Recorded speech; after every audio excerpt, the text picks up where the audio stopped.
This is News 14 Carolina meteorologist Matthew East. You have clicked the latest edition of East's tropical weather video. I'm cutting this here mid to late on Friday morning, and of course the big topic we're seeing is Hanna as it continues to approach the Carolina coast. A landfall will occur tonight, Friday night.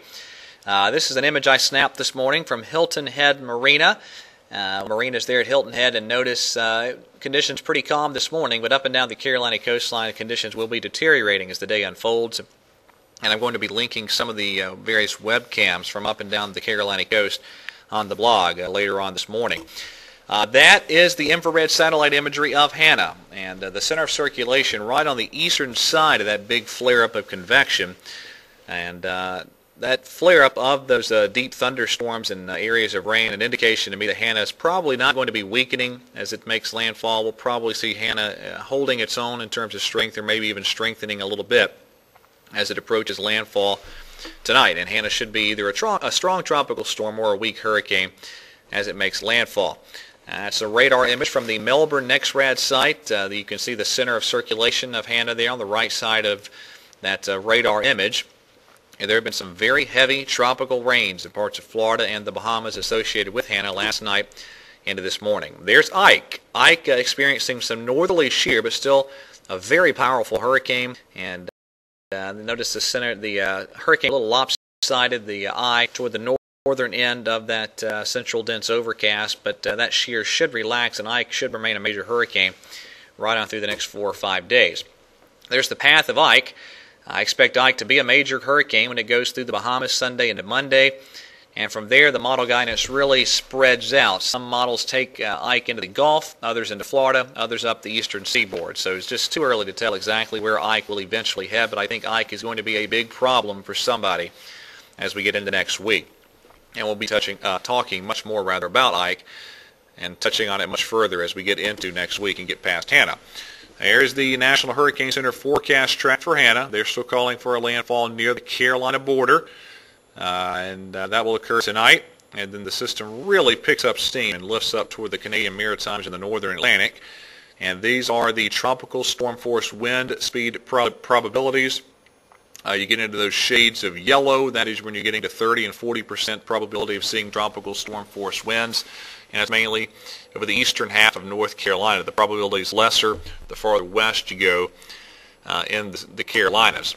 And that, although this might be a little tough to see, that's the storm surge probability, of the probability of a storm surge at least 5 feet. And the storm surge is not going to be a big problem with Hanna, but there could be some 4 to 6 foot storm surge there on the upper South Carolina coast and the southern part of the North Carolina coast tonight. So as always, with landfalling tropical systems, spin-off tornadoes a threat. I think that'll stay to the east of the Triad and Charlotte regions primarily, but that will be a problem for the coastal plain of North and South Carolina later on, especially tonight and early tomorrow.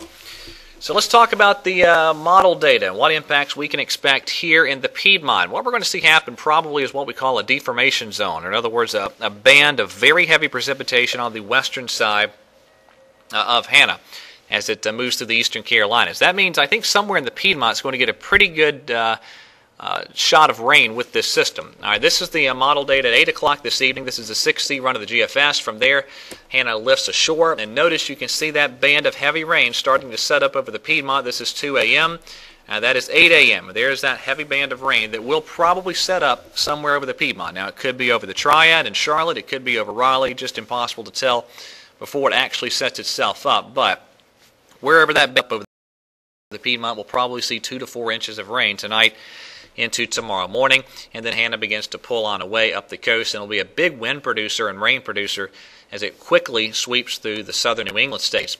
This is the accumulated precipitation total from the GFS, those shades of purple, where you're getting that's over 1.5 inches or 2 inches of rain.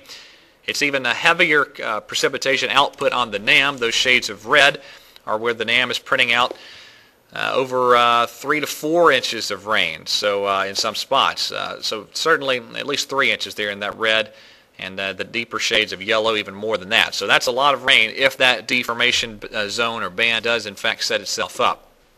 So let's talk about what we can expect for the coast, and we're talking again the South Carolina coast up to southern parts of the North Carolina. Windy, rainy conditions arrive by this evening. We're going to be looking at some minor issues. Storm surge not the biggest problem here with Hanna. Tornado threat certainly very real, a part of the Carolinas as we go through tonight and morning.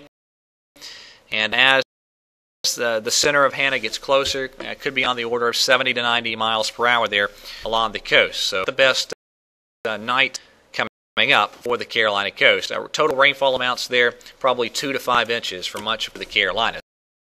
Now, for the Piedmont, Charlotte, and the Triad regions, it'll settle in tonight. It will end tomorrow. Rain could be heavy at times, and certainly that'll be the case in some spots like tonight into early tomorrow. In terms of winds, probably not a huge problem with winds here from Hanna, but there will be some gusty winds tonight, maybe some gusts of wind occasionally to 30 or 40 miles per hour. And again, wherever that deformation zone sets up, there'll be a stripe of probably 2 to 4 inches of rain somewhere in the Piedmont, and we'll just have to see where that tries to set itself up coming up tonight. Of course, continuous updates for you. We have reporters and photographers up and down the coast of the Carolinas on 14 Carolina on television, and of course we're keeping you updated on the web as well, www.news14.com. That's it for now. Everyone have a great day. Keep it tuned to News 14 Carolina for all the very latest weather information, and we'll be seeing you on TV and on the web. Have a great day, and God bless.